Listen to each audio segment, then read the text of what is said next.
इन आंखों में तो जादू है, तुम जिधर देख लेते हो वही तुम्हारा दीवाना हो जाता है। ब्रज की गोपियां इनके ध्यान में पागल हो जाती हैं। एक बार नारद जी यमुना के किनारे भ्रमण कर रहे थे, सो ब्रज की एक गोपी आंखें बंद करके ध्यान कर रही थी। नारद जी ने देखा, बोले बड़ी भक्त लग रही है, किसी का ध्यान कर रही है, भगवान का ध्यान कर रही है। जब इनके आने की आवाज सुनी, आहट सुनी, तो उसके नेत्र खुल गए। नारद जी ने कहा, गोपियों अरे तू किसका ध्यान कर रही है? बोले बाबा यही तो समझ में नहीं आ रही, मैं ध्यान नहीं कर रही हूँ, मैं तो ये भजन कर रही हूँ कि जो सुबह से शाम तक और शाम से सुबह तक रात दिन मेरे ध्यान में ऐसा चिपक गया है, मेरे ध्यान में जो चिपक के बैठ गया है वो निकल नहीं रहा। मैं उसे निकालने के लिए प्रयास कर रही हूँ, जो मेरे दिल में चिपक के बैठा है वो निकल जाए।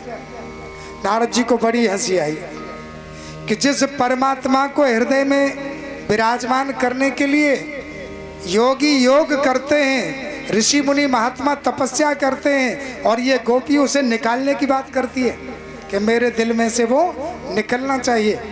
बोले ऐसी क्या बात है? बोले ऐसी बात ये है महाराज कि मैं कल सुबह अपनी गैया को दूध काढ़ रही, मैं जब गैया को दूध दुहने बैठी तो तब तक नंद को छोरा आ गया।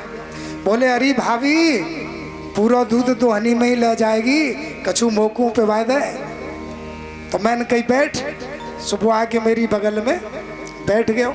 अब मैंने गैया दुहनो शुरू कर दियो, सो पूरी गैया मैंने बाके मोहड़े में दोहे दी और वो गटक गयो। तब तक मेरी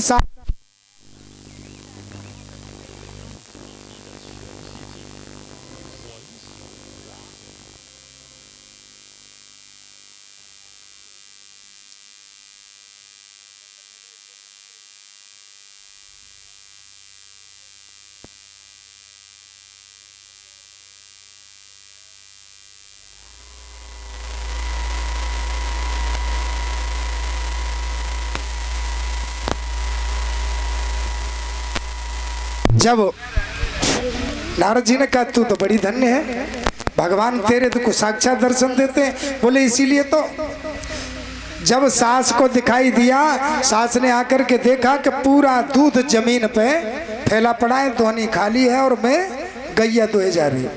तो उसने आके कहा बावली हो गई का है? अरे देख भी रही है गैया दुहे जा रही है। तो मैंने आँख खोल के देखो तो पूरा दूध जमीन पे फैलो पड़े और देखी तो माँ कोई नंद को छोड़ा ना है। सो महाराज मैं तो जाके दर्शन से इतनी दुखी है गई हूँ, मैं तो चाहती हूँ कि जी सपने में हूँ मेरे दर्शन में, क्योंकि जी आवे तो मेरा कोई न कोई काम खराब करवा दे। नारद जी बड़े प्रसन्न भये। नारद जी ने कही देखो ये गोपियां भी बड़ी भाग्यशाली हैं, और नैनों की कटारी बारी बारी पलकन मारी, नैनों की कटारी बारी बारी पलकन मारी, नैनों की कटारी बारी बारी पलकन मारी, नैनों की कटारी बारी बारी पलकन मारी, नैनों की कटारी बारी बारी पलकन मारी। ऐसी कटारी का घायल तो एक बार को बच भी जाए, लेकिन नैनों की कटारी से घायल हुए का कोई इलाज नहीं होता। मीरा जी को इस कटारी ने घायल कर दिया। मीरा जी गाती हैं, तेरी मैं तो प्रेम दीवानी मारो दर्द न जाने को, तेरी मैं तो प्रेम दीवानी मारो दर्द न जाने को, तेरी मैं तो प्रेम दीवानी मारो दर्द न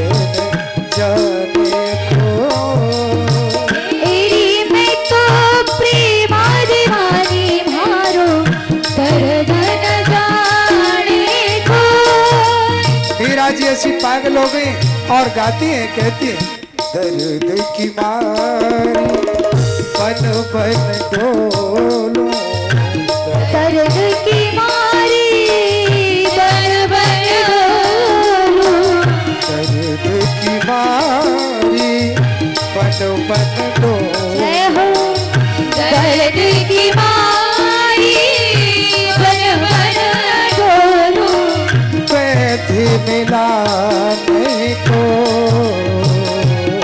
ओ बैद निभाने को,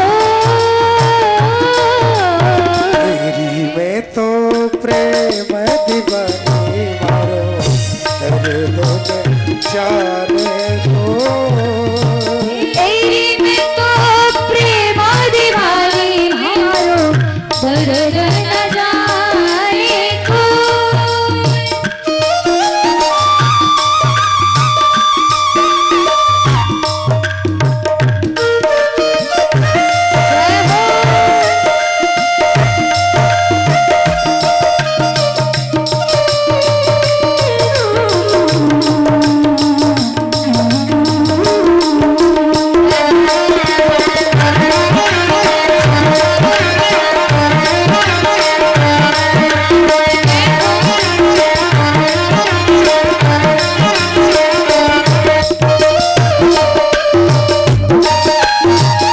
और एक तालियों की सेवा किया करें तो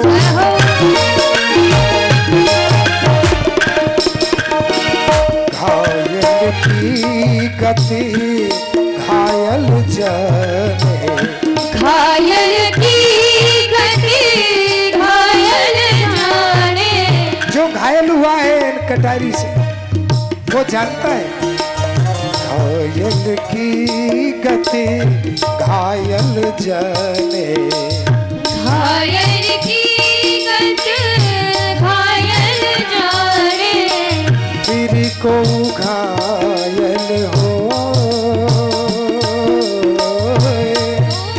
फिर को घायल हो, तेरी में तो प्रेम दीवाना दर्द न जाने को, तेरी में तो प्रेम दीवानी मारो दर्द न जाने को।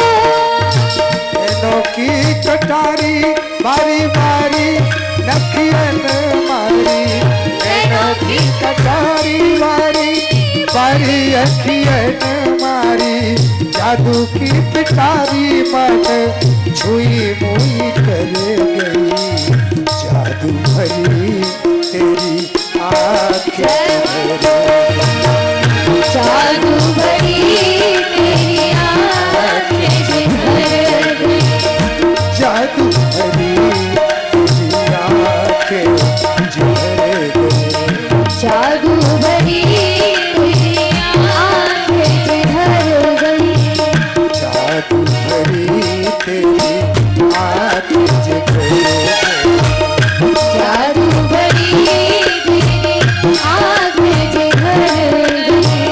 जादू भरी तेरी आंखें झर गई।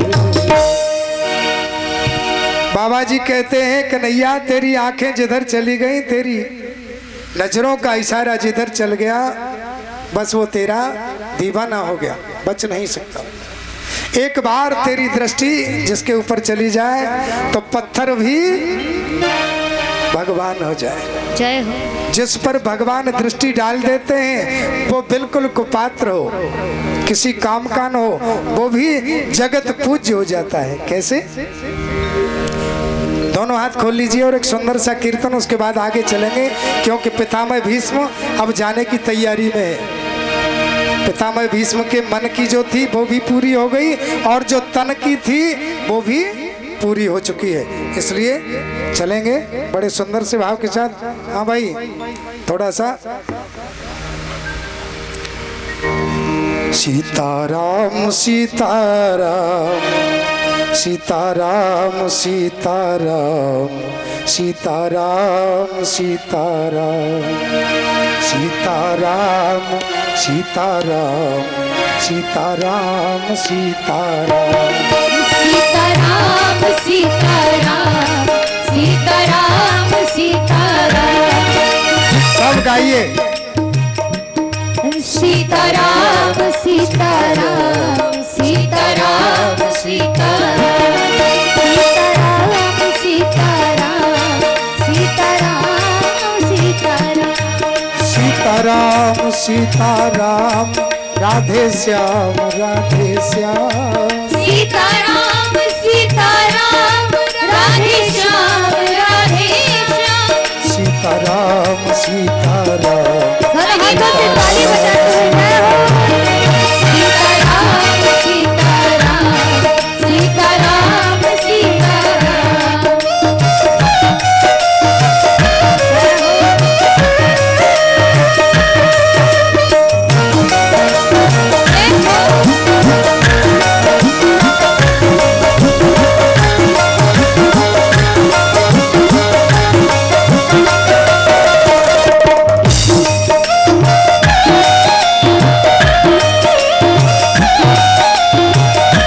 इस नाम की महिमा, दोनों हाथ खोल लीजिए और मेरे साथ गाइए। अगर धोखे से भी गालोगे ना एक बार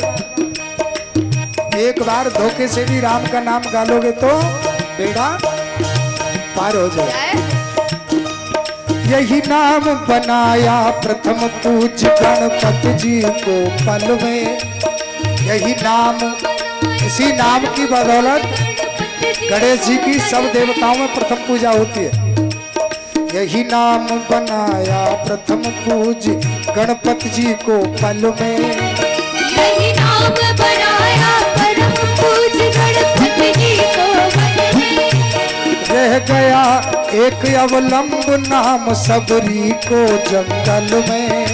रह गया एक अवलंब नाम सबरी को जंगल में। यही नाम बनाया प्रथम पूज गणपति जी को पल में। यही नाम बनाया परम पूज गणपति जी को पल में। रह गया एक अवलंब नाम सबरी को जंगल में। एक अवलंब नाम सबरी को जंगल में। लाखों का बेड़ा पार किया, एक दो की गिनती नहीं है। ऐसे जाने कितने मेरे से अभागे सबरी जैसे पागल। लाखों का बेड़ा पार किया, पहुंचाया हरि के धाम। सीताराम सीताराम सीताराम सीताराम सीताराम सीताराम सीताराम सीताराम सीताराम सीताराम सीताराम सीताराम सीताराम सीताराम सीताराम। और बड़ी सुंदर बात, ब्रह्मा जी के चारों वेदों से यही नाम निकलता है। ब्रह्मा जी के चारों वेदों से यही नाम निकलता है। ब्रह्मा जी के चारों वेदों से यही नाम निकलता है। ब्रह्मा जी के चारों वेदों से यही नाम निकलता है। शंकर के मानस मंदिर में दीपक सा जलता है। शंकर के मानस मंदिर में दीपक सा जलता है। शंकर के मानस मंदिर में दीपक सा जलता है। नारद की बीड़ा में बजता, नारद के बीड़ा में बजता यही सुंदर नाम। सीताराम सीताराम सीताराम सीताराम सीताराम सीताराम सीताराम सीताराम सीताराम सीताराम सीताराम सीताराम सीताराम सीताराम सीताराम सीताराम सीताराम सीताराम जय हो सीताराम सीताराम सीताराम सीताराम ओ राधे श्याम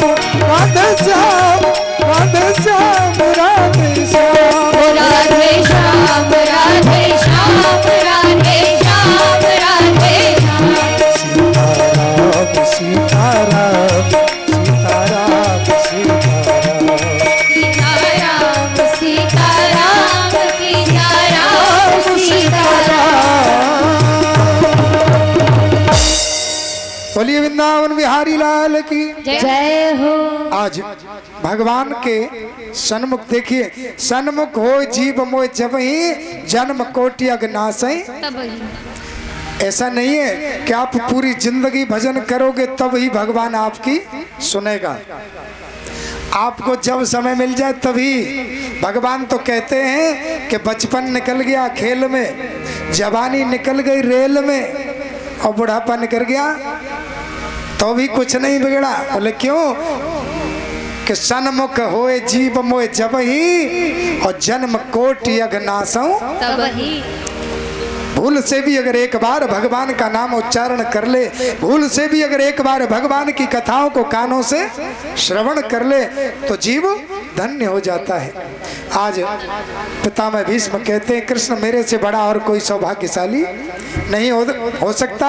क्यों? कि जन्म जन्म मुनि जतन कराई और अंत राम कहीं आवत नहीं। और मेरे तो सामने आप साक्षात प्रकट रूप से खड़े हो और आज बाबा ने अपने शरीर को इच्छानुसार, और ये सामर्थ्य सभी के पास थी है, लेकिन जो जाने सो जाने।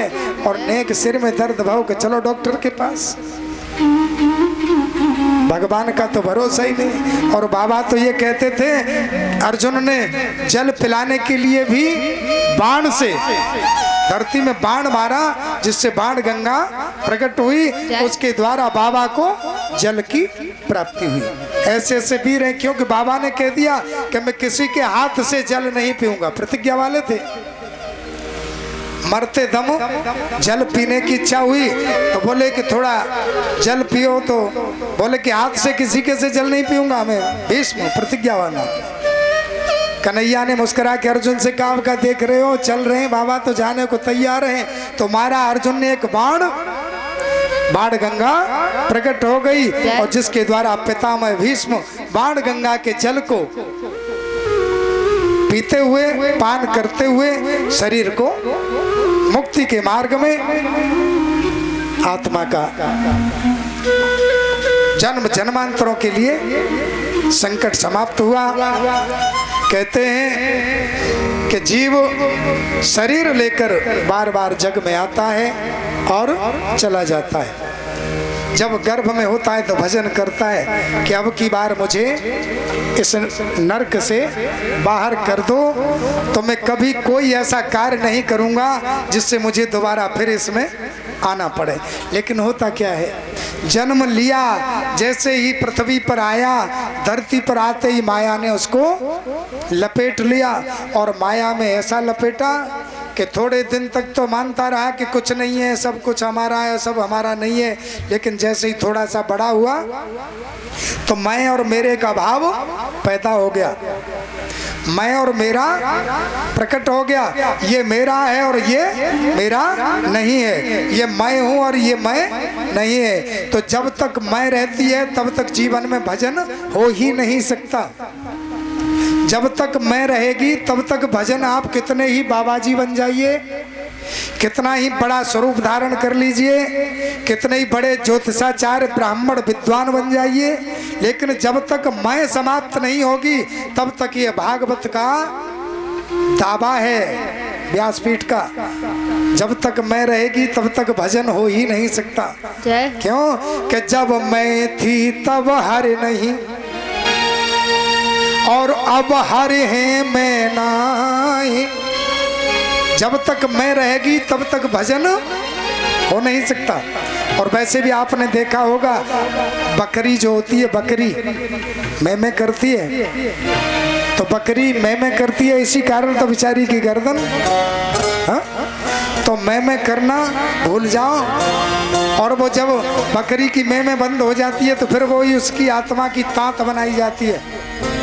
तांत अब तो मशीन से रुई धुनी जाती है, पहले गांव में होते थे वो रुई धुनने वाले, उनकी जाति भी अलग मानी जाती, धनकर बोलते थे उनको, कई कढ़ेर के नाम से जानते थे। तो तांत पर रुई धुनी जाती थी, और जब वो तांत पर लकड़ी बजाता था तो भी वो तांत जो है तब फिर मैं नहीं गाती थी, तब तू ही तू ही तू ही तू ही तू ही तू ही बोलती। बोलती मैं गा के तो मैं भूल गई, लेकिन अब मैं भूल गई, अब तो तू ही तू ही तू ही तू ही।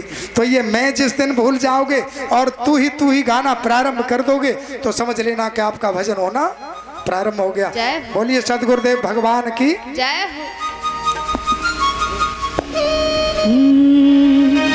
कहते कि संसार में अपना कुछ भी नहीं होता है, यानी कि जो शरीर है, धन है, तन है, सब किसका है?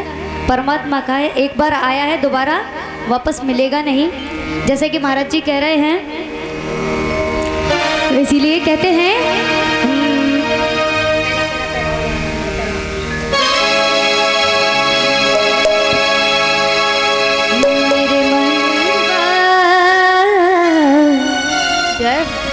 कहते कि संसार में अपना कुछ भी नहीं है, भले ही कितना भी मैं कर लो, ये हमारा कभी हो ही नहीं सकता।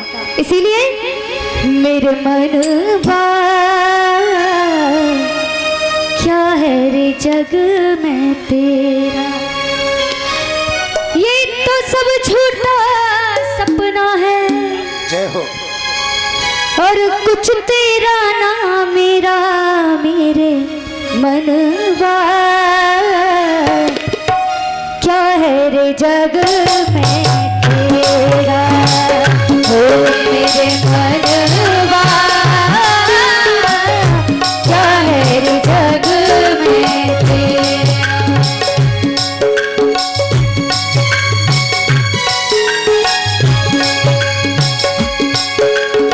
ये तो सब झूठा सपना है,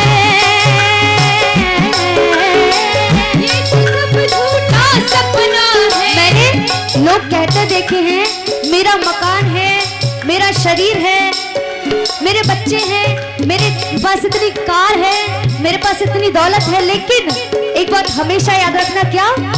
ये तो सब झूठा सपना है, ये तो सब झूठा सपना है, कुछ तेरा ना मेरा, मेरे मनवा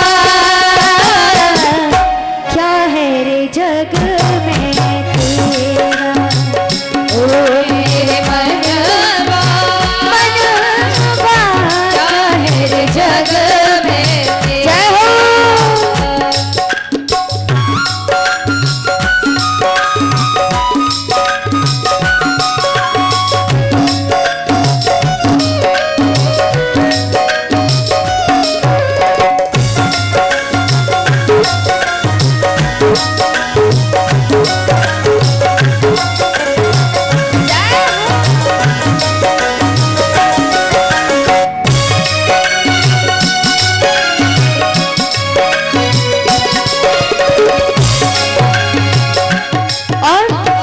कितनी माया जोड़ ले, कितने ही महल बना ले, कितनी माया जोड़ ले, कितने महल बना ले। अच्छा सही से ही बताना, आज अगर हम संसार में जी रहे हैं, कुछ कर रहे हैं, किस लिए कर रहे हैं? पैसे के लिए, है ना? खूब पैसा आना चाहिए, भले ही काला धंधा करना पड़े, लेकिन पैसा खूब होना चाहिए। लेकिन भैया मैं भी ये बात मानती हूँ कि पैसा बहुत बड़ी चीज होती है इस दुनिया में। जिसके पास ज्यादा पैसा है उसका इनाम सबसे ज्यादा है, लेकिन भगवान के इधर ऐसा कुछ भी नहीं होता। भगवान कहते हैं जितने ही माया जोड़ ले, जितने ही महल बना ले, अरे जितनी माया जोड़ ले, जितने महल। और तेरे मरने के बाद मैं सुन तेरे ये घर वाले, तेरे मरने के बाद ये जो आज तुम्हारे घर वाले पीछे पीछे घूमते हैं ना, किस लिए घूमते हैं? पापा पापा, 4 लड़के होंगे तो चारों लड़के पीछे घूमेंगे। शादी तो हो जाने दो जरा, फिर देखते हैं कौन किसके पीछे घूमता है। और शादी होने के बाद भी पैर तब तक दबाए जाएंगे सासू माँ के, जब तक कि तिजोरी की चाबी अपने पास नहीं आ जाएगी। जैसे ही तिजोरी की चाबी आई, अब नहीं जानती मैं सासू माँ कौन है, कहाँ गई, है ना? तो जितनी भी माया जोड़ लो, जितने भी महल बना लो, किस लिए कर रहा है इंसान? अपने घर वालों के लिए कर रहा है। ऑब्वियस सी बात है कि मेरी 4 पीढ़ी बैठ के खाए। लेकिन एक बात हमेशा याद रखना, क्या? और जितनी ही माया जोड़ ले, जितने ही महल बना ले, जितनी ही माया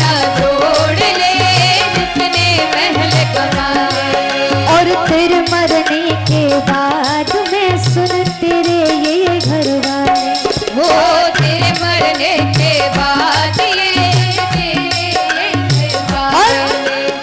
2 गज कफन, हाँ 2 गज कफन उड़ा के तुझको, 2 गज कफन उड़ा के तुझको। भैया इतना पैसा कमा के रख गए तुम, लाख 10 लाख, लेकिन मरने के बाद तुम्हारे बच्चे क्या करेंगे तुम्हारे साथ? क्या 2 गज कफन का टुकड़ा कितने का आता होगा? ज्यादा से ज्यादा कितने का आता होगा? ज्यादा से ज्यादा मान के चलो 500 रुपए भी अगर खर्च कर दिए तो कितने कर दिए? तो सुनना, 2 गज कफन उड़ा के तुझको, 2 गज कफन उड़ा के तुझको। छीन लेंगे तेरा तेरा मेरे मनवा, क्या है रे जग में तेरा, हो मेरे मनवा, क्या है रे जग में तेरा। जय हो।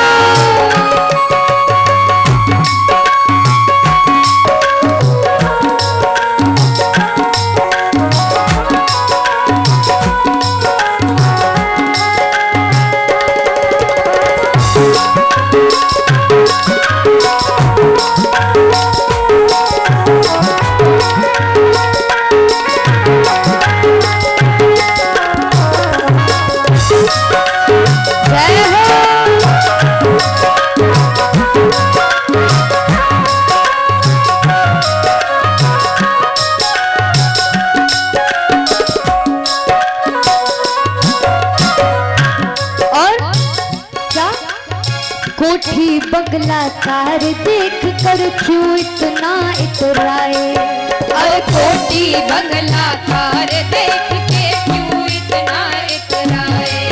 और कोठी बंगला कार देख के क्यों इतना इतराए। कोठी बंगला कार देख के क्यों इतना इतराए।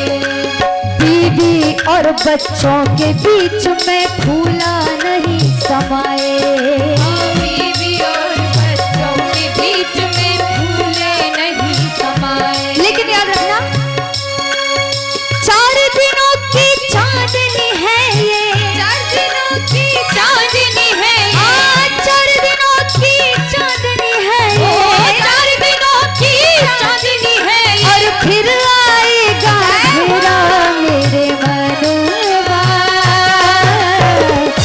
क्या है रे जग में तेरा, हो मेरे मनवा,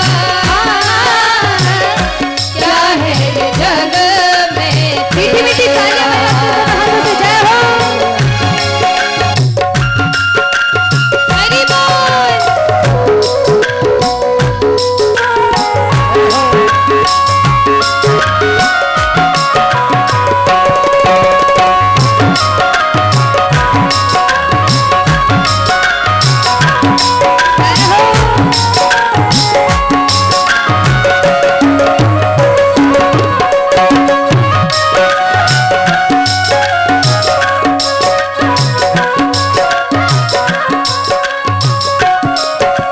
और कहते हैं, और बहुत कमाया तूने बहुत, जय हो। हाँ बहुत कमाया इस धरती पर, थोड़ा पुण्य कमा ले, पाप कमाया तूने बहुत, थोड़ा पुण्य कमा ले। इस आदमी की पूरी उम्र पूरा जीवन बस एक ही चीज में निकल जाता है, पैसा पैसा और पैसा।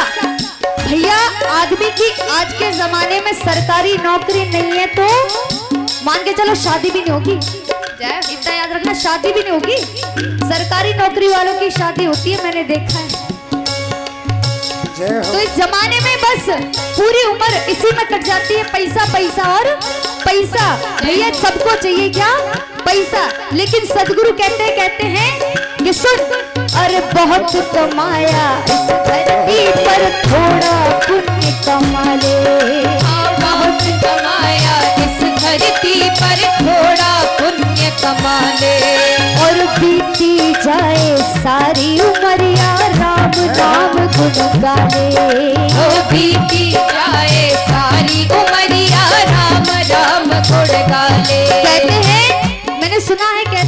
बुढ़ापे में राम नाम जपना चाहिए, बुढ़ापे में राम नाम जपना चाहिए। लेकिन मेरा मानना ये है कि अगर जवानी में जिसने राम नाम जप लिया, बुढ़ापे में जपने की नौबत आएगी ही नहीं। इसीलिए बहुत कमाया इस धरती पर, थोड़ा पुण्य कमा ले। पाप कमाया इस धरती पर, थोड़ा पुण्य कमा ले। और बीती जाए उमरिया सारी, सदगुरु चरण कमा ले। बीती जाए उमरिया सारी, राम राम गुण गाले। और राम कृपा से मिट जाएगा, राम नाम से मिट जाएगा, राम नाम से मिट जाएगा, राम नाम से मिट जाएगा। हर जन्म मरण का फेरा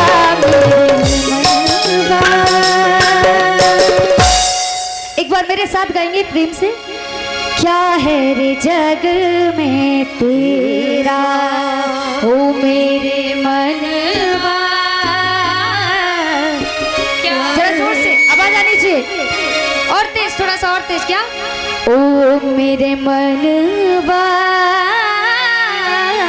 क्या है रे जग में तेरा, हाँ मेरे मनवा,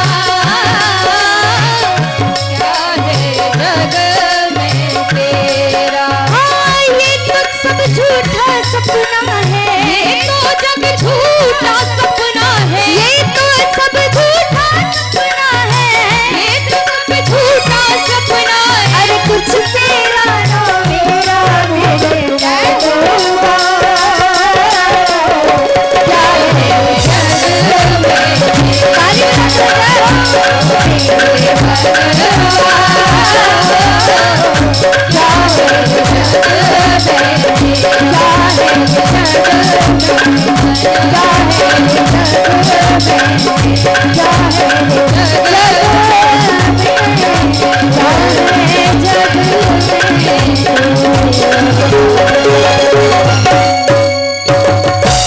बोली बात के हरि लाल की जय हो।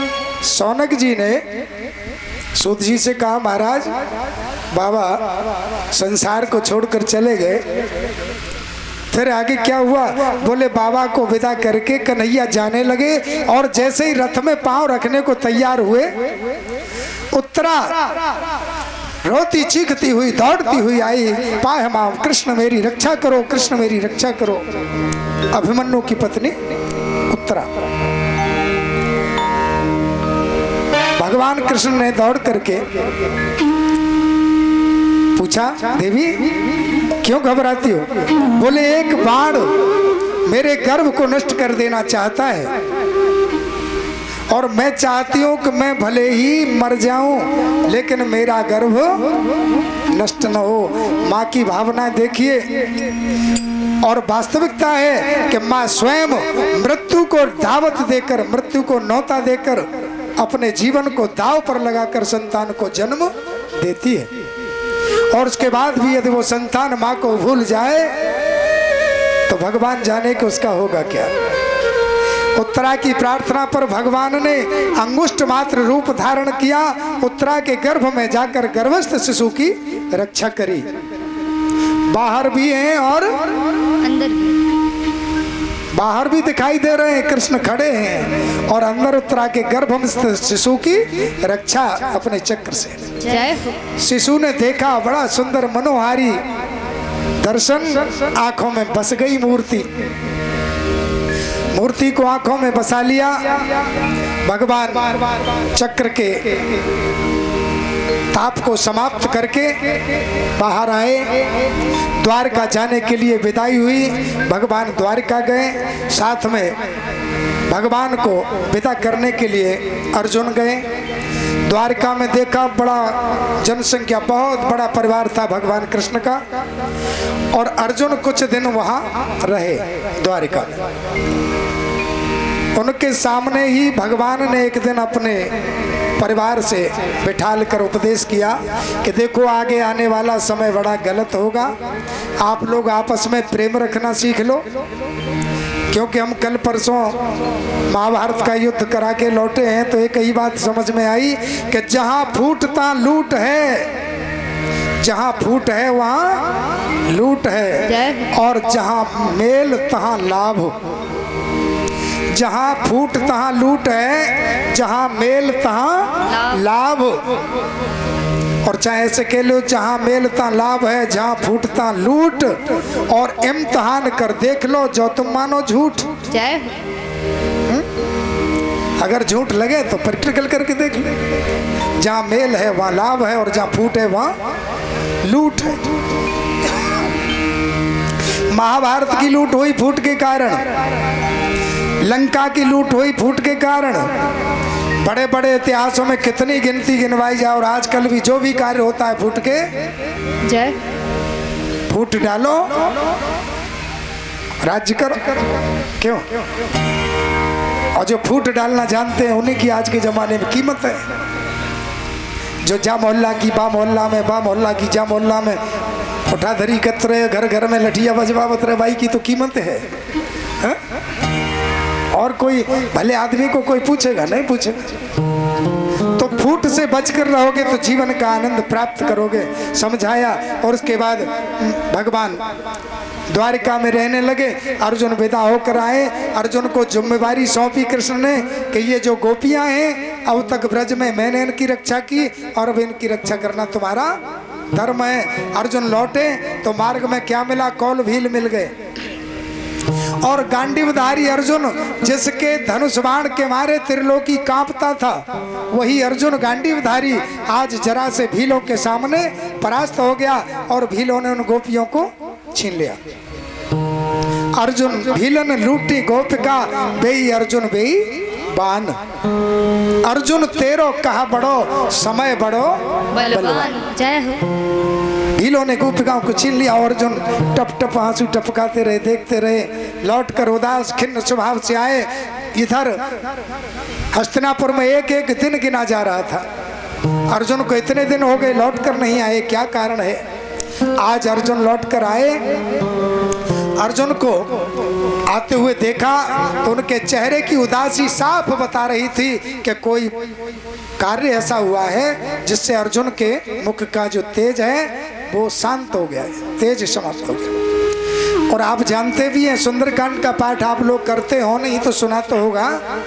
जब हनुमान जी लंका से लौट रहे थे, जो व्यक्ति परीक्षा में पास होकर लौटता है उसके चेहरे की चमक, चाल, सब कुछ अलग होता है। और जो हार के लौटता है तो उसकी तो चाल बता देती है कि गए काम से आज तो पेपर खराब हो गया। तो अर्जुन को देखते ही कहा, ऐसा क्या हो गया? अर्जुन ने कहा, हुआ कुछ नहीं, लेकिन हमारे देखते देखते हमारे प्राण प्यारे चले गए और हम कुछ भी नहीं कर सके। जिन कृष्ण ने मुझे इतना बड़ा महाभारत युद्ध में मेरी विजय कराई, उन्हीं के जाने के बाद मैं तेजहीन हो गया, बलहीन हो गया। क्योंकि बात समझने की है, हमारे पास जो भी बल है, तेज है, धन है, किसकी बदौलत? तो जिसकी बदौलत है उसको पहचानो और समझो कि किसी की बदौलत खाओ, दौलत मत खाओ। किसी की बदौलत खाते रहोगे तो चलता रहेगा, और अगर आपने उसकी दौलत खाने का मन बना लिया तो फिर चलने वाला नहीं है। राधे राधे। किसी की बदौलत खाओ ये तो ठीक है, लेकिन किसी की दौलत खाने का मन बनाओगे तो हजम होना मुश्किल है। ध्यान रखना, आज नहीं तो कल। बड़े बड़े बलवान हुए, लेकिन पराये धन से बड़ा जहर दूसरा धन पराओ, विष ते विष बाहरी। जहर से भी बड़ा जहर होता है पराया धन। इसलिए बचे रहो, क्योंकि बचे रहोगे तो बचे रहोगे। बोलो वृंदावन बिहारी लाल की जय। आज समय आने पर उत्तरा के गर्भ से सुंदर बालक का जन्म हुआ। जन्म होते ही बालक इधर उधर टुकुर टुकुर ढूंढने लगा, देखने लगा। जो गर्भ में दर्शन दे रहा था वो कहाँ गया? इस कारण इस बालक का नाम परीक्षित रखा गया। समय से परीक्षित भगवान का साक्षात्कार किए हुए थे तो शीघ्रता से बढ़ने लगे और शीघ्र ही बड़े हो गए। विवाह संपन्न हुआ। इतना कार्य पूर्ण करने के बाद धर्मराज ने विचार बनाया, क्योंकि कुंती मैया ने तो जैसे ही अर्जुन ने आके सूचना सुनाई कि कन्हैया चले गए, अब कभी आने वाले नहीं है, तो कुंती बुआ ने तो प्राण ही शरीर ही त्याग दिया। बाकी लोग आज जब बालक समझदार हुआ तो परीक्षित को अपना राज्यभार सौंपकर पांचों पांडव द्रौपदी को साथ लेकर के प्रवास क्षेत्र की यात्रा पर निकल गए और वहां जाकर के अपने अपने शरीर को भगवान के भजन में समाप्त कर दिया। इधर परीक्षित ने अपने पूर्वजों की भांति ही राज्य का संचालन करना प्रारंभ किया। परीक्षित ने बड़े धैर्य के साथ और बड़ी सुदृढ़ता के साथ राज्य का संचालन किया। नगर में चर्चाएं होने लगी, अरे छोटा सा बालक है, क्या राज्य संभालेगा, क्या राज्य संभालने के लायक है। कुछ लोग ऐसा सोचते हैं, कुछ कहते हैं अरे छोटा है तो क्या हुआ, पोता किसका है मालूम है, अर्जुन का। भाई बाप दादों की तो बात होती है, पोता किसका है, बेटा किसका है, अभिमन्यु का। अरे तो छोटा है बेशक, लेकिन है किसका ये तो सोचो। तो बड़ा गर्व होता है। हमें अपने पूर्वजों के नाम पर कोई ऐसा धब्बा नहीं लगने देना चाहिए ताकि लोग ये कहें कि वे तो बड़े अच्छे आदमी थे, लेकिन ये चंदन के वन में ये बबूर का पेड़ कहाँ से पैदा हो गया है? चंदन के वन में बबूर का पेड़ शोभा नहीं देता। एक दिन यात्रा पर निकल पड़े, देखा मार्ग में एक दुष्ट एक गाय और बैल को बुरी तरह पीट रहा है और किसी छत्री के सामने किसी असहाय पर कोई प्रहार करे, कोई अत्याचार करे, तो छत्री की ये मर्यादा है कि वो उसको बर्दाश्त नहीं कर सकता। प्राण जा सकते हैं, लेकिन उसके सामने कोई अनाथ पर अत्याचार ढाए वो स्वीकार उसे डांट कर कहा, रे मूर्ख तू कौन है, जानता नहीं ये पांडवंशीय राजा परीक्षित का राज्य है और तू इस राज्य में इस गाय को और बैल को इस तरह, अरे ये तो पशु हैं, अनाथ हैं, अनाथ पर वार करना ये वीरता नहीं होती, तू कौन है। गिड़गिड़ा करके चरणों में गिर पड़ा, महाराज मुझे क्षमा करें, मेरा नाम कली है, मैं कलयुग हूँ। सतयुग आया चला गया, त्रेता आया चला गया, द्वापुर आया चला गया, अब मेरी बारी है, मैं आ चुका हूँ, अब मेरा शासन चलने वाला है। बोले तेरा शासन परीक्षित के रहते नहीं चल सकता, भाग यहाँ से, और नहीं तो मैं तेरे को अभी समाप्त कर दूंगा। और जैसे ही धनुष पर बाण चढ़ाया, परीक्षित हाथ जोड़ के खड़े, परीक्षित के सामने कलयुग हाथ जोड़ करके खड़ा हो गया, प्रार्थना करने लगा, महाराज जाऊं तो कहाँ जाऊं, मैं जहां जहां जाता हूं वहीं आप धनुष बाण लिए मुझे खड़े दिखाई देते हो, तो कहाँ जाऊं, मुझे भी थोड़ा सा स्थान दे दो, मैं भी गुजारा कर लूंगा। परीक्षित धर्मात्मा पूर्वजों की संतान थे, धर्म की, बोले अगर ऐसी बात है तो चलो, हमने तुम्हें ठिकाना बता दिया। और क्या ठिकाना बता दिया महाराज? बोले दूतम, जहाँ जुआ होता हो, जहाँ लोग ताश मार करते हो वहाँ रहो, हमें कोई परेशानी नहीं। पानम, लोग मधुशाला में जाते हो, मदरा पान करते हो, वहाँ आप रहिए, कोई दिक्कत नहीं। पर स्त्री गमन, जहाँ पराई स्त्रियों के साथ व्यभिचार लोग करते हो वहाँ रहिए। हिंसा, जहाँ हत्या होती हो वहाँ जाइए। 4 स्थान परीक्षित ने कलयुग को बता दिया। कलयुग मुंह लटका के बैठ गया, महाराज ये भी कोई देने की बात हुई? अरे 4 स्थान दिए, 4 में कोई एक तो ऐसा दे देते जिससे हमारा भी नाम होता। शराबियों की कोई कीमत है, आपने हमें शराबियों के पास स्थान दे दिया। ज्वारियों की कोई औकात है, आपने हमको ज्वारियों में स्थान दे दिया। पर स्त्री गामियों को कोई राम राम भी नहीं करना चाहेगा, कोई सीधे में उनको देखना भी नहीं चाहेगा, उनमें आपने हमारा स्थान दे दिया। और ये चारों ही स्थान हमें गिरे से गिरे हुए स्थान है, आपने पकड़ा दिया। एक स्थान तो हमें ऐसा दे देते ताकि हम भी सिर उठा के जी सकते। बोले तो अब आप बताओ क्या चाहते हो? बोले संसार में सबसे ज्यादा आज एक ही आदमी सिर उठा के जी सकता है जिसके पास सोना है, जिसके पास सोना है वही ऊंचा सिर उठा के जी सकता है। तो एक स्थान हमें स्वर्ण में दे दीजिए। परीक्षित ने कहा हे मस्त ऐसा ही है, जाओ। सोने में निवास मिल गया और जैसे ही स्वर्ण में निवास मिला फिर तो महाराज देर क्या थी, परीक्षित के सिर पर जो मुकुट था सोने का, कलयुग ने जाके सबसे पहले आसन परीक्षित की खोपड़ी पे जमा दिया। जय हो। गाय रूपी पृथ्वी, बैल रूपी धर्म दिखाई नहीं दिए, कहाँ गए?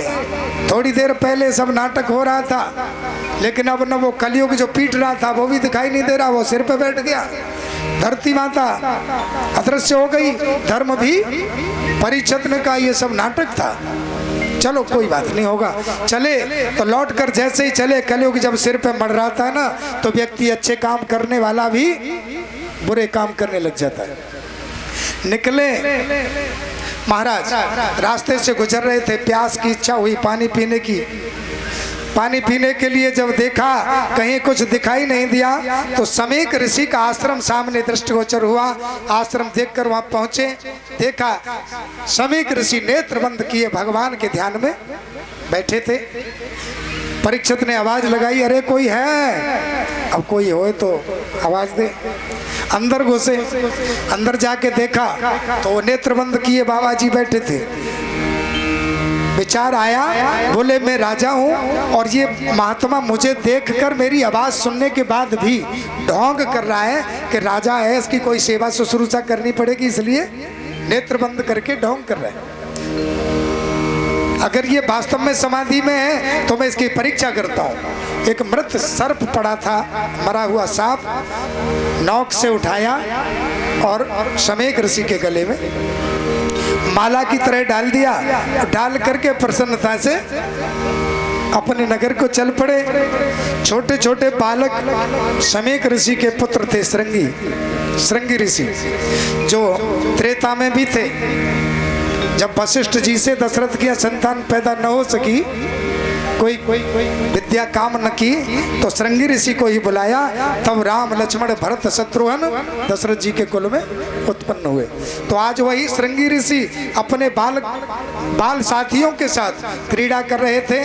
किसी एक बालक ने दौड़ते हुए कहा, भैया पिताजी के गले में मरा हुआ सर्प डालकर कोई व्यक्ति चला गया है। श्रृंगी ऋषि कौशिकी नदी में स्नान कर रहे थे, वही जल लेकर के और वही श्राप दे दिया कि जिसने मेरे पिता का अपमान किया है, मरे हुए सर्प को गले में डालकर, वही मृत सर्प आज के 7वें दिन तक्षक रूप धारण करके परीक्षित की मृत्यु का कारण बनेगा। श्राप दे दिया। श्राप दे करके दौड़ते हुए पिता के पास आए और पिता के पास तो कोई फर्क ही नहीं, और तो समाधि में, समाधिस्थ मैंने कोई कांटा चुभो जाए तो टेंशन नहीं हो, कोई फूल की माला पहना जाए तो टेंशन नहीं, कोई बड़ा स्वागत करे तो कोई टेंशन नहीं, और कोई जूते मार जाए गाली दे जाए तो कोई टेंशन नहीं। संतों का स्वभाव तो बड़ा निर्मल होता है, लेकिन आजकल के संतों में थोड़ा बदलाव आ गया। आजकल के संतों को अगर बढ़िया तरह सेवा शुश्रूषा करोगे तो ठीक, उन्हें टेढ़े बोलोगे तो। इसलिए कहा है कि संतों का आशीर्वाद न ले सको तो इनका श्राप भी मत ले लेना। इनकी अगर सेवा न कर सको तो इनसे उल्टे सीधे भी मत बोलना, ताकि कोई संत गुस्सा होके तुम्हें श्राप दे डाले। संतों का आशीर्वाद लेना बड़ी अच्छी बात है। यदि आशीर्वाद न ले सको तो इन्हें बेरिया को जाकर समझियो। संतों का आशीर्वाद न ले सको तो इनके साथ कोई ऐसा व्यवहार भी मत करना ताकि इनके श्राप का भाजन आप लोगों को बनना पड़े। इसलिए संतों से दूर से ही सीताराम बोलने में लाभ है। एक बाबा जी थे राजस्थान में, मैं कथा कहने गया था डीग में, तो वहाँ भोजन पे जाते थे। साधुओं की मंडली हमारे साथ भोजन करने जाती थी। भोजन करने गए यजमान के यहाँ, वो रिटायर थे, एसडीएम से रिटायर्ड थे। भोजन कराया, उसके बाद हाथ धुलवाए विधि विधान से, दक्षिणा लेकर के स्वयं सबको दक्षिणा देने लगे। तो सबसे पहले हम ही थे, तो हमारे पास दक्षिणा आई तो लिफाफा हमने, भाई हमारा तो काम ही लेने का है, और भी साधु संत बैठे थे, सब लेते गए। एक बाबा जी ऐसे बैठे थे, सो बड़े आवेश में बोले, क्यों, ये क्या क्या है, ये मालूम नहीं, हम त्यागी महाराज। उनके सामने जैसे ही लिफाफा किया एसडीएम साहब ने, तो संत ने बड़े आवेश में कि मालूम नहीं हम त्यागी महाराज। उन्होंने दंडवत प्रणाम किया। हम लोगों को तो ऐसे ही पैर छूते जा रहे थे घुटनों पर से, लेकिन त्यागी जी महाराज के सामने लंबे लेटकर, मेरी आंखों के सामने का दृश्य, लंबे लेटकर साष्टांग प्रणाम किया। साष्टांग प्रमाण करके जय हो प्रभु। मैं तो सोचता था कि आज के ज़माने में सब एक जैसे ही हैं, लेकिन आप तो वास्तव में आपका दर्शन करके मैं धन्य हो गया। और जैसे ही नेक आगे बढ़े, सो त्यागी जी महाराज फिर जोर से बोले कि सुनो, अरे इधर आओ। लौट के आए, कहो महाराज। बोले इसमें पल्लू बांधो। दुपट्टा जो डाल रखा था ना, तो दुपट्टा का ठोक ऐसे कर दिया कि हमारा लिफाफा इसमें बांधो। अब वो साथ में और जो साधु थे वो आपस में चर्चा करने लगे। उन्होंने बांध दिया, उन्हें तो देना ही था। संत लोग चर्चा करने लगे, महाराज ये बात समझ में नहीं आई, हमारे साथ भी तो चेला थे वो, लेकिन हमारी समझ में ना बात आई। हम तुम्हारी समझ में आने वाली बात है ही नहीं कि पहले दे रहे थे तो लिया नहीं, और फिर बुला के कह दिया कि इसमें बांध दो। तो हमन का भैया ये लेने वाले नहीं है, ये बांधने वाले हैं। ये गठरिया बंद है तो ले जाए, और नेका तेन को का भलो बुरो है। तो आज के समय में लेने वाले कम और बांधने वाले जय हो। लेकिन यहाँ हमारे जो क्षेत्र में संत पैदा होते हैं वो बांधने वाले नहीं, वो वास्तव में भजन करने वाले। आज एक साधु का अपमान करने के कारण परीक्षित को श्राप मिला। श्रृंगी ने आकर के जब पिता के गले में सर्प देखा, मुक्त कंठ रोना प्रारंभ कर दिया। मुक्त कंठ रोने की आवाज जब कानों में गई, समाधि खुल गई। पुत्र क्यों रो रहे हो? पिताजी आपके गले में किसी ने ये सर्प डाल दिया, आपका अपमान किया है। बोले अरे कोई बात नहीं, इससे कोई अपमान नहीं होता। और वास्तव में जिसे मान और अपमान की समस्या समाप्त हो जाए तो समझ लेना कि उससे बड़ा संत कोई दूसरा, क्योंकि मान की और अपमान की समस्या तो सबके सामने खड़ी है वज्र बन के। बोले पिताजी मैंने उसको 7 दिन में मरने का श्राप दे दिया है। समीक ऋषि ने कहा बेटा तुमने ये बहुत गलत कर दिया। ऐसा राजा इस भूमंडल पर, इस पृथ्वी पर आज के बाद प्राप्त होने वाला, जैसे राजा परीक्षित हैं, राजा तो बहुत होंगे लेकिन ऐसे राजा का होना मुश्किल है। और आपने उसे मृत्यु दंड का श्राप दे दिया। अरे और कोई छोटा मोटा दंड दे देते, लेकिन तर्कस से निकला हुआ बाण और मुख से निकली हुई वाणी, वाणी और बाण में कितना अंतर है? थोड़ा सा। बाण पर कोई मात्रा नहीं है, सीधा जा रहा है, और वाणी पर मात्रा है। वाणी एक अमोल है जो कोई बोले जाने। वाणी बाण से भी भयानक है। जो घाव बाण से नहीं होता वो घाव वाणी से हो जाता है, लेकिन तरीका होना चाहिए। आज समीक ऋषि ने अपने सेवकों को भेजा कि राजा को सजग करो। उसे तो मालूम ही नहीं क्या होने वाला है। परीक्षित को जाके बताओ कि उन्हें आज के 7वें दिन मरना सुनिश्चित है, मरना पड़ेगा। सेवकों ने जाकर कहा महाराज आपका जीवन का अंत समय नजदीक है, आपको श्रृंगी ऋषि ने श्राप दिया है, आपको 7वें दिन तक्षक नाग के काटने से मृत्यु को प्राप्त होना पड़ेगा। आजकल जैसा कोई होता तो राजा होने के बाद कोई न कोई तो दंड निर्धारित कर देता कि इतनी हिम्मत उसकी, हम राजा हैं और हमारे लिए ऐसा श्राप दे दिया। अरे 7वें दिन तो मरेंगे, आज थोड़े ही मर रहे हैं हम। 7वें दिन मरेंगे तब तक तो 707, तब तक तो पता नहीं क्या कर डालेंगे राजा है आखिर। लेकिन राजा परीक्षित को इस बात का कदापि दुख नहीं हुआ और कोई किसी तरह का विचार नहीं बदला और प्रसन्नता हुई कि मैं कितना बड़ा भाग्यशाली हूँ। लोग हजारों वर्ष जीते हैं लेकिन उन्हें ये पता नहीं होता कि हमारी मृत्यु कब आ जाए। इसी बात का रोना है। जन्मदिन तो सबका मनाया जाता है, बर्थडे के रूप में सबका जन्मदिन मनता है, मालूम है। चाहे बड़े घर का बालक हो, आजकल तो चाहे घर में दाने हो न हो, लेकिन बच्चे का बर्थडे जरूर बनेगा। और ये नहीं जानते कि खुशी किस बात की हो रही है। बालक 11 साल का हो गया, सब इस बात की खुशी हो रही है।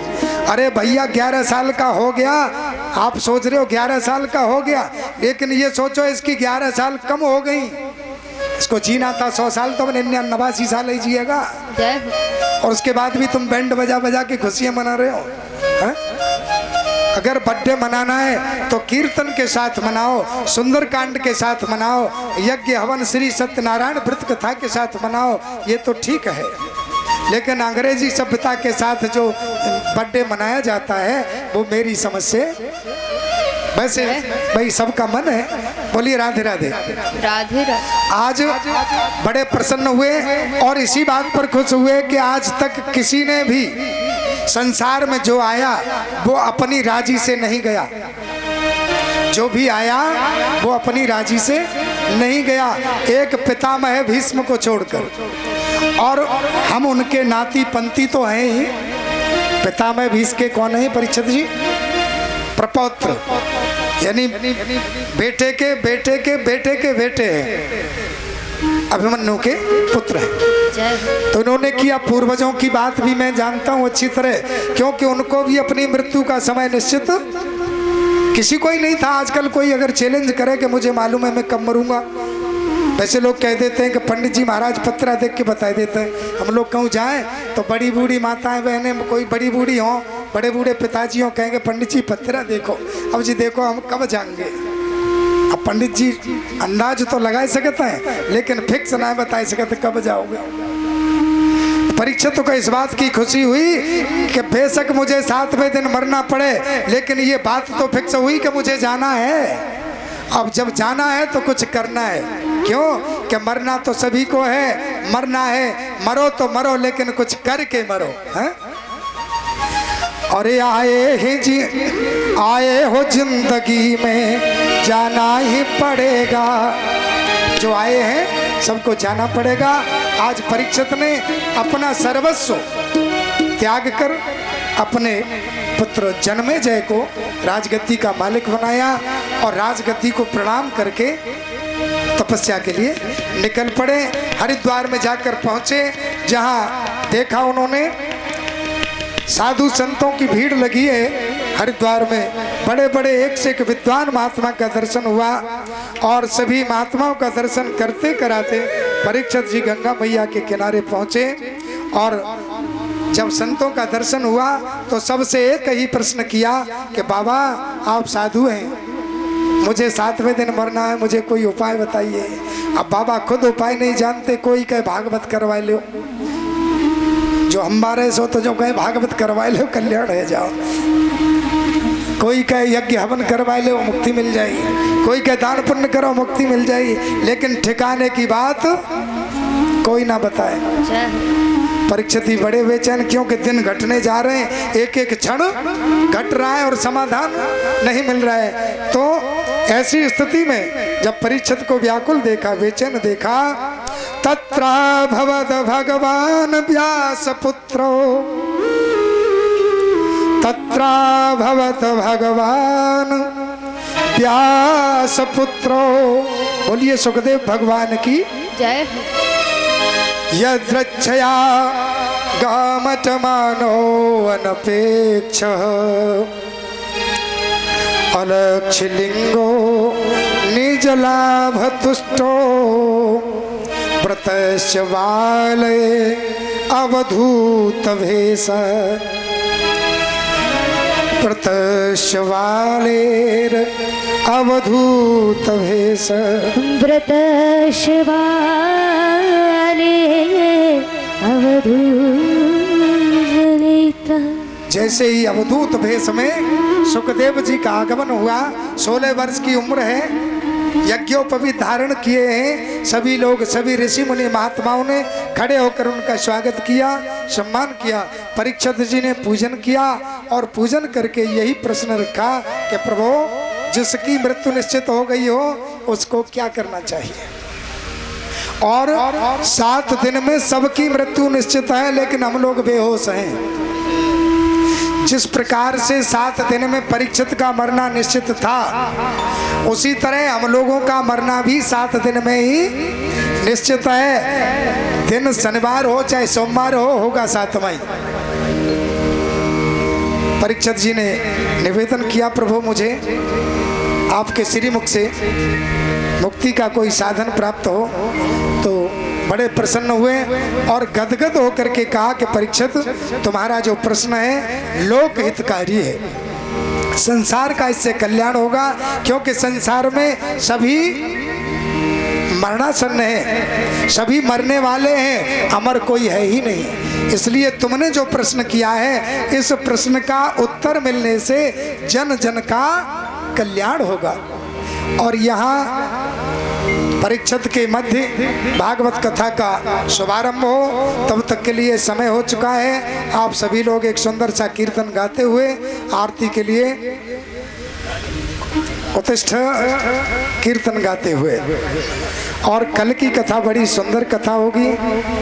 कल ध्रुव चरित्र, भगवान ध्रुव की बाल्यावस्था में भगवान को प्राप्त करना, महाराज मनु की संतानों का वर्णन, भगवान शिव और पार्वती का परम मंगलमय, यानी कल की कथा बड़ी आनंदमयी कथाएं हैं। एक बात बता दूं आपको, आप लोगों ने बीमा करा रखा है कि नहीं? LIC में पॉलिसी करा रखी है?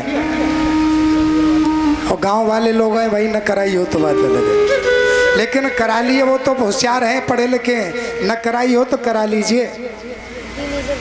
तो जिस प्रकार पॉलिसी होने से आपका शरीर सुरक्षित है, एक ने कह दिया, मैंने ऐसी कह रहा था, बोले हम बीमा करा लो, हम मर गए तो हमारे का काम आवे बीमा पैसे। तुम्हारे काम नहीं आएगा, लेकिन तुम्हारे परिवार के, तुम्हारे किसी न किसी के काम आएगा। इसलिए कराओ, जरूर कराओ। लाभ क्या मिलता है? लाभ क्या मिलता है? जो पॉलिसी कराने वाला है उसको कमीशन मिलता है। तुम्हारी पॉलिसी होती है, लेकिन एजेंट को कमीशन मिलता है। तो यहाँ जो कथा सुन रहे हैं, ये सब कितने एजेंट हैं। अब ये दूसरों को कथा सुनने के लिए लाएंगे पकड़ के, तो इन्हें कमीशन और मिलेगा, डबल लाभ। खुद की कथा सुनने का लाभ तो मिलेगा ही मिलेगा, लेकिन पड़ोसी को किसी को पकड़ लाए ना कि चलो बड़ी अच्छी हो रही है या जैसी भी हो रही है, क्यों? कथा हो रही है भगवान की, और भगवान की कथा तो हमेशा सुंदर ही हुआ करती है। तो पकड़ के लाओगे ना तो अपने का भी फल पाओगे, और जो लाओगे वाऊ को कमीशन आपको। बोलो वृंदावन बिहारी लाल की जय। परमात्मा का स्मरण करते हुए चलेंगे आरती की ओर, बड़े सुंदर भजन के साथ।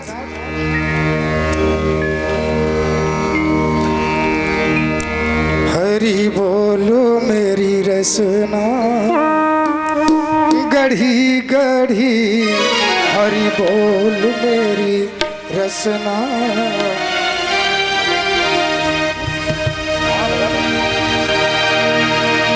बोलो मेरी रसना गढ़ी गढ़ी, हरि बोलो मेरी रसना गढ़ी गढ़ी, हरि बोल मेरी रसना गढ़ी गढ़ी, हरि बोल मेरी रसना गढ़ी गढ़ी। ओ घड़ी घड़ी हरी घड़ी घड़ी, जय हो। घड़ी घड़ी घड़ी घड़ी, हरि बोल मेरी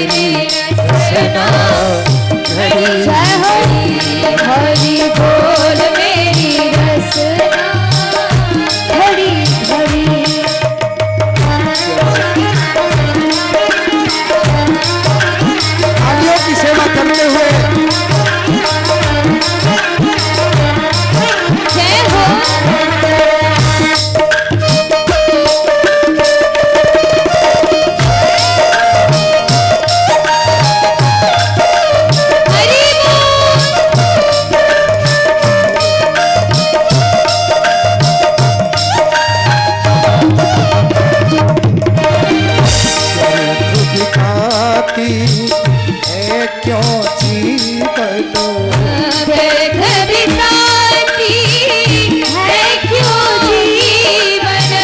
मुख मंदिर में पड़ी पड़ी मुख मंदिर में बड़ी बड़ी हरि बोल मेरी घड़ी घड़ी हरि बोल मेरी रसना घड़ी घड़ी। लेते निकाल गोविंद नाम श्वासा लेते निकाल गोविंद राम श्वासा श्वास श्वास की लड़ी लड़ी हरि बोल मेरी रसना घड़ी घड़ी हरि बोल मेरी रसना घड़ी घड़ी। जय जय जय हो।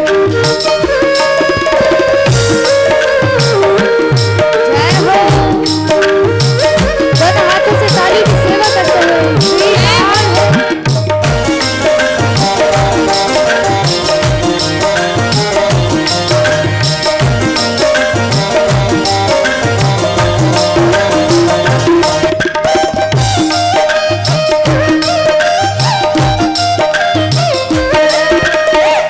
जाग उठे तेरी धुन सुन करो मुझे ये हरि हरि का जो जाप है राम कृष्ण का जो भी जाप है इसकी धुनी को सुनकर काया का रोम रोम रोम पुलकित होने लगे। जाग उठे तेरी धुन सुन कर जब उठे तेरी धुन सुनकर इस काया की कड़ी कड़ी है हरि बोल मेरी रसना घड़ी घड़ी हरि बोल मेरी रसना घड़ी घड़ी हरि बोल मेरी रसना। बरसा दे प्रभु राम सुधारस ओ बरसा रे हरि नाम सुधारस बिंदु बिंदु की कड़ी कड़ी है हरि बोल मेरी रसना घड़ी घड़ी हरि बोल मेरी रसना। जय हो। बोल तेरी रसना हरि हरि हरि बोल मेरी रसना हरि बोल घड़ी घड़ी हरि बोल मेरी रसना। हरि जय हो।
बोलिए वृंदावन बिहारी लाल की जय हो। श्रीमद् भागवत महापुराण की जय हो। चले सभी भक्त आरती के लिए।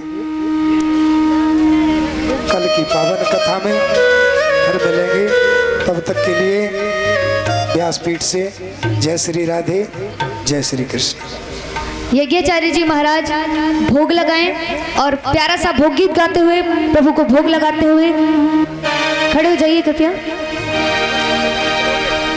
और भोग गीत गाते हुए चलेंगे, दोनों हाथों से मीठी मीठी तालियां बजाते हुए भगवान को भोग लगाएंगे और कहना है श्याम रसिया मोरे मन बसिया रुच रुच भोग लगाइयो रसिया। श्याम रसिया मोरे मन बसिया रुचि रुचि भोग लगाओ रसिया। और श्याम रसिया मोरे मन बसिया रुचि रुचि भोग लगाइयो रसिया। रसिया मेरे मन बसिया रुचि रुचि भोग लगाओ रसिया।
सब अमृत बन जावे रसिया रुचि रुचि भोग लगाइयो रसिया।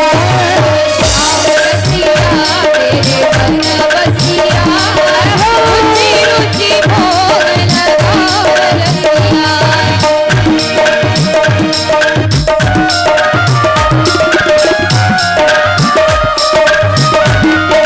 जय हो।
चंद्रमानस हो जाता है, चक्षुषूर हो जाता है, श्रोताद्यायुष्य प्राणस्य मुखादग्निरजायतः।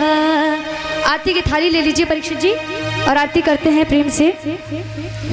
श्री बांके बिहारी तेरी आरती गाऊं, श्री बांके बिहारी तेरी आरती गाऊं, हे गिरधर तेरी आरती गाऊं, हे गिरधर तेरी आरती गाऊं, आरती गाऊं प्यारे तुझको रिझाऊं, आरती गाऊं प्यारे तुझको रिझाऊं, आरती गाऊं प्यारे तुझको रिझाऊं, आरती गाऊं प्यारे तुझको रिझाऊं, श्री बांके बिहारी तेरी आरती गाऊं, श्याम सुंदर तेरी आरती गाऊं।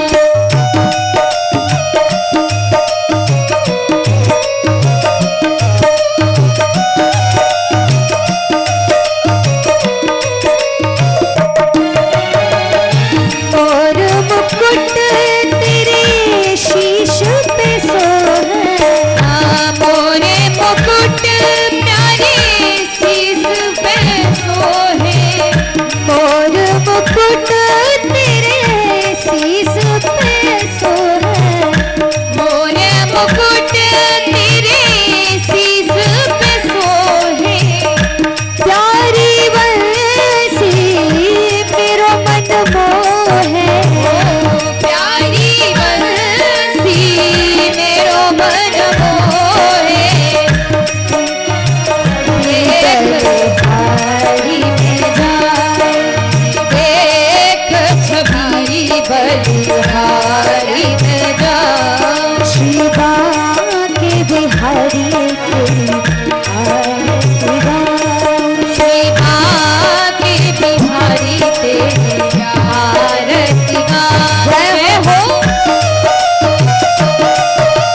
तेरी आरती गाऊं, श्रृंगार बिहारी तेरी आरती गाऊं।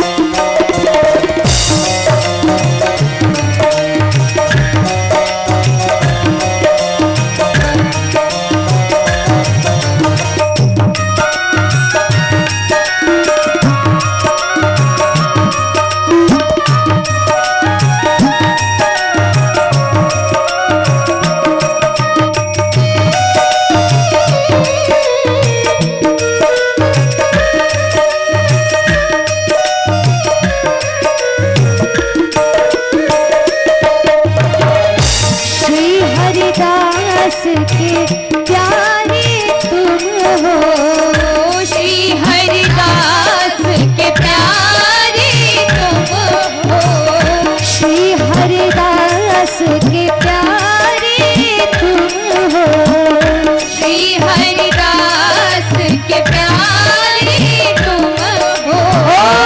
मेरे मोहन जीवन धन हो,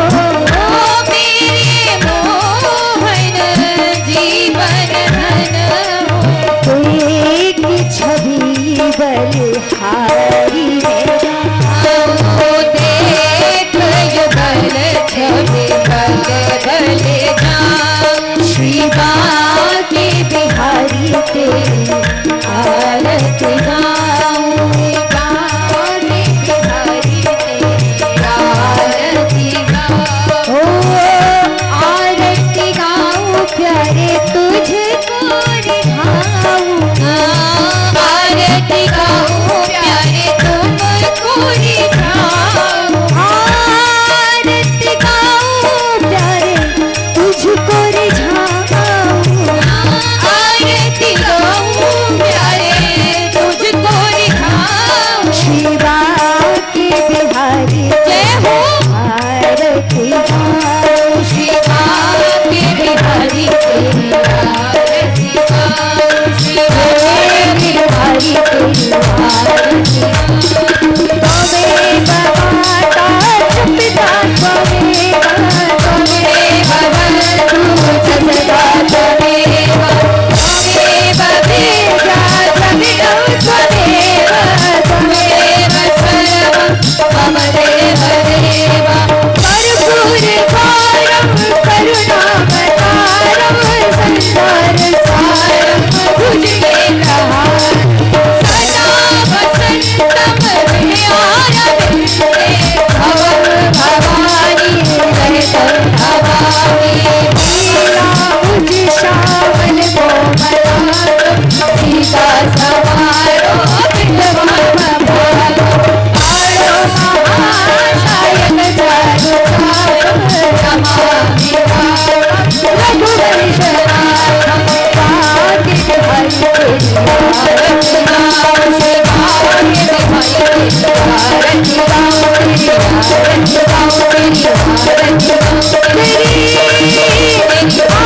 श्री बाके बिहारी तेरी आरती गाऊं,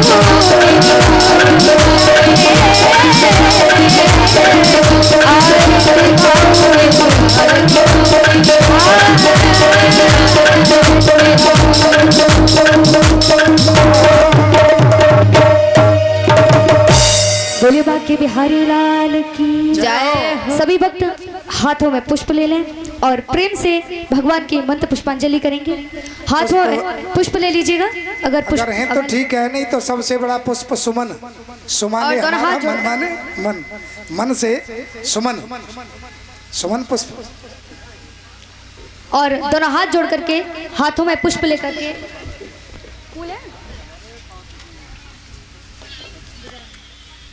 आरती यहाँ परिषद जी ने कर ली आरती। मंत्र पुष्पांजलि करते हुए सभी भक्त आरती और प्रसाद लेकर ही प्रस्थान करेंगे। और कल ठीक समय से, हम तो समय पर तैयार हैं लेकिन सवारी तैयार हो तब तो ट्रेन तो अपने समय से आ जाती है स्टेशन पर, और पैसेंजर आ जाएंगे तो ट्रेन में। और सबको दे दो पुष्प, दे दो सभी को। सभी हाथों में पुष्प लेकर के आंखें बंद करके दोनों हाथ जोड़ के भगवान के सामने मंत्र पुष्पांजलि करेंगे।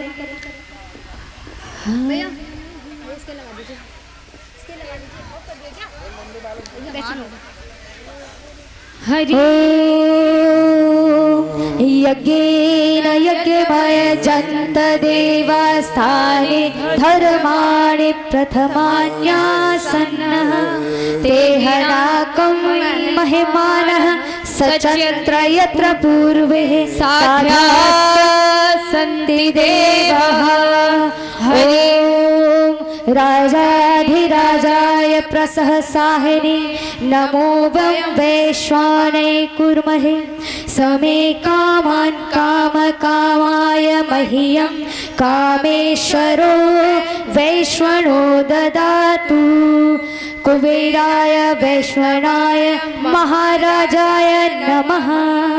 ओम स्वस्ति साम्राज्य भोजं स्वराज्यं वैराज्यं पारमेष्ठ्यं राज्यं महाराज्यम् आधिपत्यमयं समन्तपर्यायी स्यात् सार्वभौमः सर्वायुषान्तदापराध पृथिवी समुद्रपर्यन्ताय एकराजिते तदप्येष श्लोकोऽभिगीतो मरुतः परिवेष्टारो मरुतस्यावसङ्गृहे आवेक्षितस्य कामप्रियर्विश्वे देवः सभासदा इति।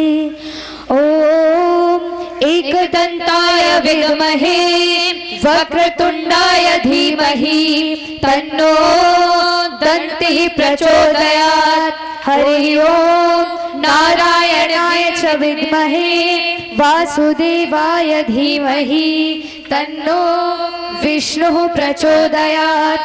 हरि ओम महालक्ष्मी च विद्महे विष्णुपत्नी च धीमहि तन्नो लक्ष्मी प्रचोदयात्। हरि ओम विद्महे यशोदानन्दनाय धीमहि तन्नो कृष्णः प्रचोदयात्। ओम वृषभानुजाय विद्महे कृष्णवल्लभाय च धीमहि तन्नो राधा प्रचोदयात्। ओम महादेवी च विद्महे सर्वशक्ते च धीमहि तन्नो देवी प्रचोदयात्। हरि ओम रूपाय विद्महे रुद्ररूपाय धीमहि तन्नो गुरुदेव प्रचोदयात्। सेवन्त कामकुल चम्पट पाटलक्षय पुन्नागजात करवीर साल पुष्पे बिल्व प्रवाल तुलसी दल मंजरीभिः त्वां पूजयामि जगदीश्वर मे प्रसीदः। नाना सुगन्ध्य पुष्पाणि यथा कालोद्भवानि च पुष्पाञ्जलि मया दत्ता प्रसाद परमेश्वरः। मंत्र पुष्पांजलि समर्पयामि। बोलिए वृंदावन बिहारी लाल की। बोलिए बांके बिहारी लाल की। राधे रानी।